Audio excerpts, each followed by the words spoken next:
Queridos irmãos e irmãs,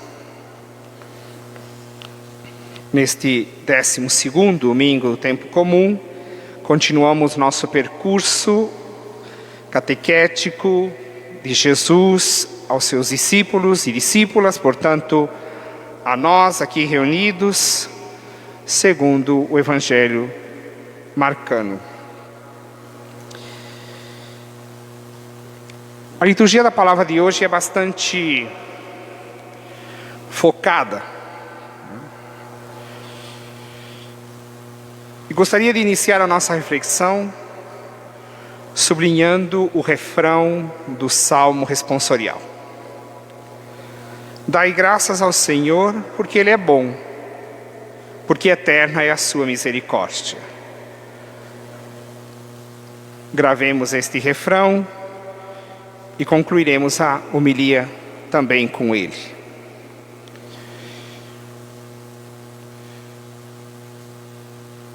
O Salmo desta manhã sintetiza toda a liturgia da palavra de hoje.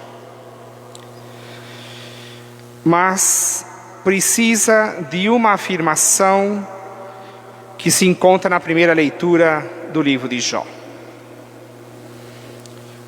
O que diz o livro de Jó? É um diálogo de Deus com Jó, que se encontra naquela tribulação. E Deus faz uma pergunta. Aliás, a liturgia de hoje é cheia de perguntas. Quem põe limites ao mar? Quem diz, até aqui podes, daqui para lá não podes?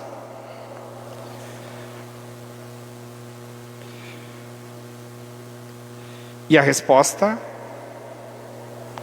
está embutida na pergunta e também é respondida no Evangelho segundo Marcos.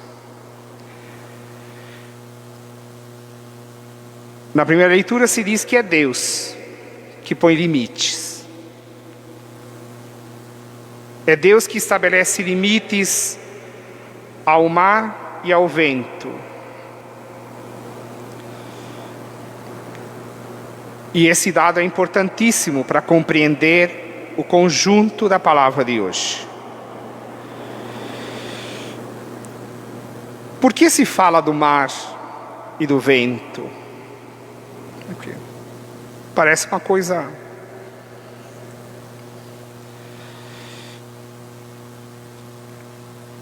Na cultura judaica e nos povos semitas do Antigo Oriente,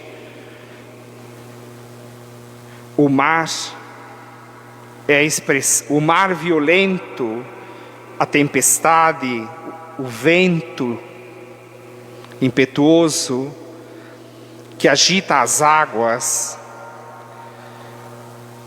é imagem do mal.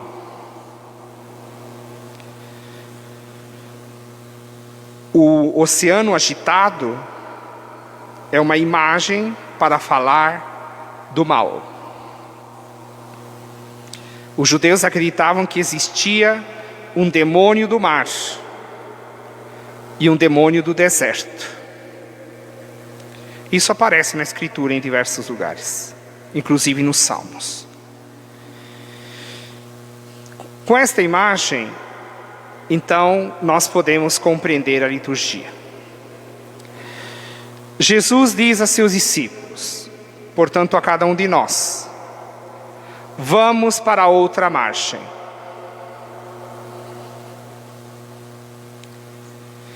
E os discípulos já estavam na barca com Jesus. Então, a vida cristã é um modo de viver a existência humana. A vida é um percurso, a vida é uma viagem. Com fé ou sem fé, nós peregrinamos. viajamos. Do nosso nascimento ao nosso falecimento nesta terra, nós fazemos uma viagem. No entanto, Jesus diz aos seus discípulos: vamos para outra margem. E os discípulos vão. E onde se decide a nossa vida? Ao longo da viagem.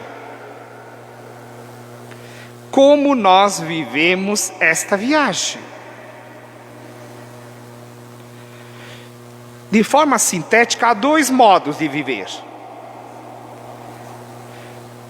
Viver com Deus ou viver sem Deus. Nenhum de nós é obrigado a viver com Deus. É uma escolha de vida. O Senhor está presente na barca. Mas nós podemos fazer a travessia para outra margem sem contar com a sua presença.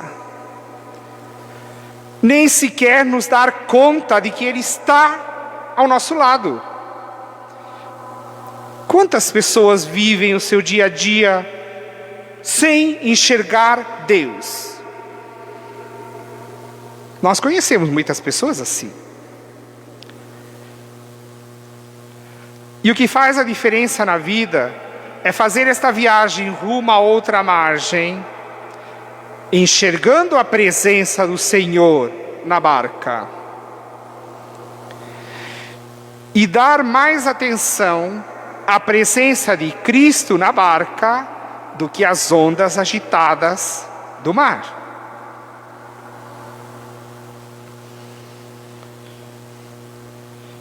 E aí vocês podem me perguntar, mas qual é a vantagem de fazer esta viagem rumo a outra margem, enxergando que Cristo está na barca e que nós podemos dialogar com Ele, contar com Ele e permanecer nele?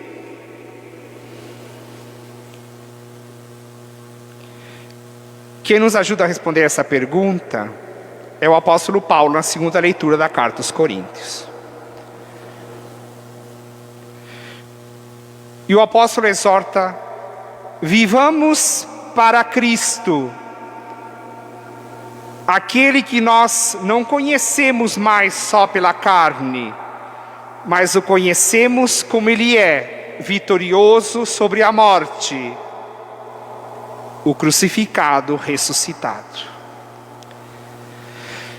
Aí nós entendemos por que os discípulos se perguntam: mas quem é este que até o mar e o vento lhe obedecem? Porque os discípulos estavam com Jesus no barco, mas ainda não tinham compreendido quem Ele é.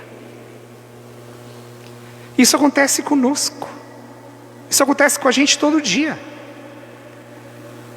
O Senhor está presente, nós sabemos que Ele está, mas nós vivemos sempre apavorados pelo vento, pela tempestade, e esquecemos que Ele está ali. E quando o chamamos e pedimos que Ele se posicione diante da nossa travessia, Ele nos pergunta: mas por que vocês têm medo? Por que vocês não têm fé?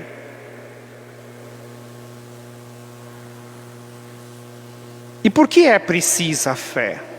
É necessário a fé? Para responder justamente esta pergunta, qual é a nossa vantagem de fazer esta travessia com Ele, em comunhão com Ele? O apóstolo Paulo, na segunda leitura, diz: nós vivemos nele para sermos novas criaturas. Uma criatura nova.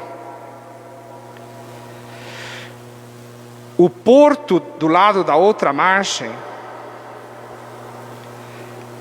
é chegar uma nova criatura. Nós somos discípulos e discípulas de Cristo para que na força da sua palavra e do seu Espírito, Ele nos transforme em novas criaturas. Deixando o que é velho para trás e abraçando o novo que a força do Evangelho é capaz de realizar em nós.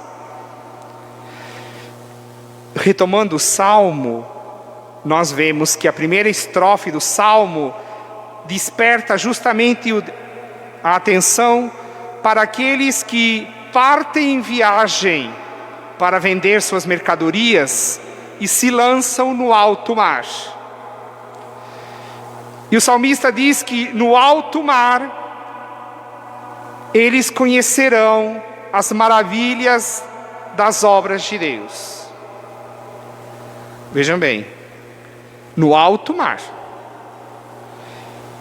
Quem fica em terra firme e nunca toma o barco, não conhecerá as maravilhas de Deus. Porque para conhecer as maravilhas de Deus é preciso se lançar em alto mar. E é preciso se abandonar na presença dEle e crer que a força da sua palavra é capaz de fazer de nós novas criaturas. Mas aí tem uma pergunta: nós queremos ser novas criaturas? Nós estamos dispostos a acolher a transformação que Deus quer realizar em nós e entre nós? Ou nós achamos que está bom do jeito que está? Ah, tá bom. Aquele cristão meia boca, sabe assim? Morno, que não cheira nem fede. Tá bom. Não precisa ser tão exagerado assim. Só que com Cristo ou é tudo ou não é nada. Mas isso não é mágica que acontece do domingo para segunda-feira. Essa transformação se dá ao longo de toda a viagem rumo ao outro lado. E se nós prestamos atenção na última estrofe do Salmo, nós vamos ver que é justamente isso que diz o salmista. Depois da agitação do vento, da tempestade, onde aqueles que pegaram o barco sofreram o medo, o pavor de estar em alto mar, e que tiveram a coragem de se lançar no percurso que o Senhor propõe, no final, na última estrofe, se diz: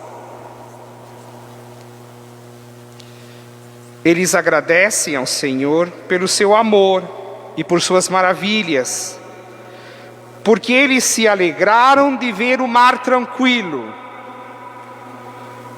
e enxergaram o porto desejado ao qual o Senhor os conduziu. Queridos irmãos e irmãs, é isto que faz a diferença de alguém que escolheu o Evangelho, que escolheu a Cristo, de quem não escolheu. Nós sabemos para onde o Senhor nos conduz, e nós sabemos que Ele está no meio de nós, mas nós colocamos confiança na sua palavra, nós colocamos confiança na sua presença, ou nós achamos que o mar, o vento tem maior força do que Cristo?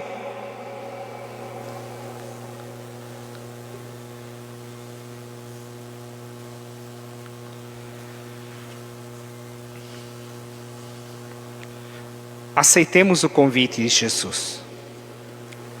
vamos para outra margem. Continuemos nossa viagem. Contemplemos a sua presença em nossa barca e dialoguemos com Ele. E quando o mar e o oceano parece que vai encher a barca, nós que estamos aqui nesse país vivendo esse flagelo, né, de 500 mil mortos por uma pandemia, com tantas mortes que poderiam ter sido evitadas, se houvesse a responsabilidade devida a quem lhe cabe, parece que a gente vai afundar. Mas existe um limite para o mal. E a gente tem que ter bem claro isso na nossa cabeça. Existe um limite para o mal. O mal não age sem limites.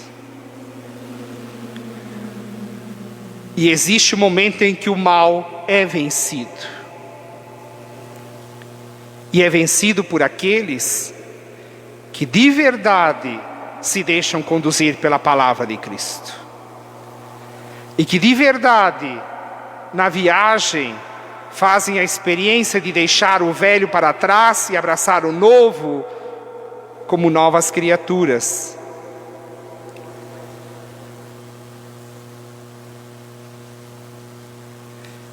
Mas nós sabemos quem é aquele capaz de silenciar o mar e acalmar o vento. Ou nós colocamos nossa confiança em outras forças que não a de Cristo? Nós sabemos quem Ele é? Nós sabemos quem é o que está em nosso barco? Ou desconhecemos? O apóstolo Paulo nos confirma nesta fé. Nós vivemos para aquele que morreu e ressuscitou por nós. Gravemos este ensinamento. Viver para aquele que morreu e ressuscitou por nós. Se assim vivermos, nós chegaremos no porto seguro. Chegaremos à outra margem como novas criaturas. O percurso é longo. A barca está em alto mar.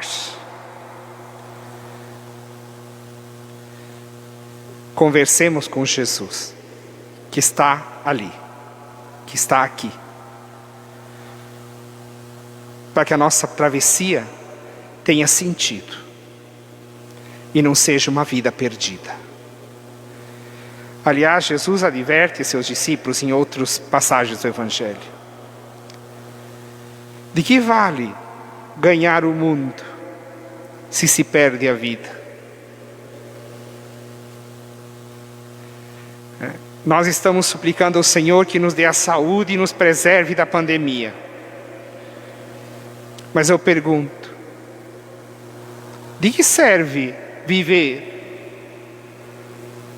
se for para perder a vida? De que serve vencer a pandemia, ter saúde,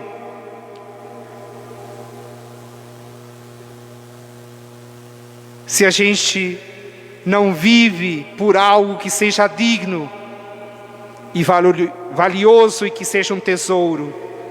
De que serve? Para que nós queremos viver?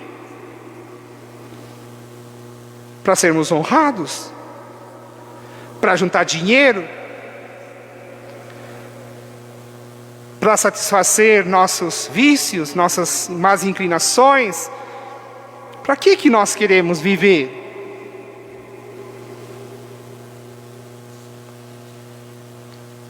O Senhor nos dá saúde para quê?